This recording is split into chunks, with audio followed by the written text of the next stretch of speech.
ভালোই লাগছে, আগে তো অনেক কনজেস্টেড ছিল। আমার তো মনে হয় একদম সঠিক হয়েছে। আর লাইন দিয়ে খেত, সরতে হলে সরতো না, আর অভাব দেখাতো দোকানদারগুলো। শিয়ালদার পর এবার হাওড়া স্টেশনেরও ভোলবদল হয়ে গেল। বুলডোজার দিয়ে হাওড়া স্টেশনের বাইরে জবরদখল করা জায়গার যে দোকান, সেই সমস্ত দোকান উচ্ছেদ করে দিল রেল পুলিশ। এবং এতদিন যেটা স্টেশনের বাইরে রাস্তায় ফুটপাতে ডালা সাজিয়ে বসতেন অস্থায়ী দোকান ছিল, সবটাই উচ্ছেদ করে দেওয়া হয়েছে, জায়গা একেবারে পরিষ্কার করে দেওয়া হয়েছে। গতকাল রাত্রের ছবি দেখাচ্ছি আপনাদের, একেবারে বুলডোজার অ্যাকশন, বুলডোজার চালিয়ে স্টেশন চত্বর পরিষ্কার করে দেওয়া হলো, রেল যাত্রীদের যাতায়াতে যাতে কোনো সমস্যা না হয়। নিত্যযাত্রীরাও স্বাগত জানিয়েছেন। আর আজকে শুনশান হাওড়া স্টেশন চত্বরের ছবিও দেখাচ্ছে।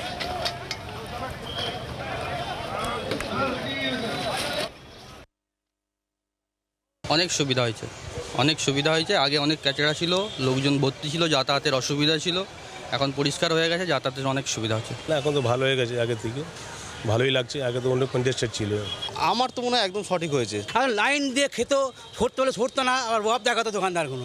আমরা যে কোনো রকম করে খেটে খাই, সেটা খেতে পারতাম না। যে হারে দোকানদার ছিল, রাস্তা খুব যানজট ছিল, এখন পুরো পরিষ্কার। তবে যাদেরকে উঠিয়ে দেওয়া হয়েছে তাদেরকে অন্য জায়গায় যদি শিফট করা যায়, রিঅ্যালোকেশন, হ্যাঁ, পুনর্বাসন যদি দেওয়া যায় ভালো হয়।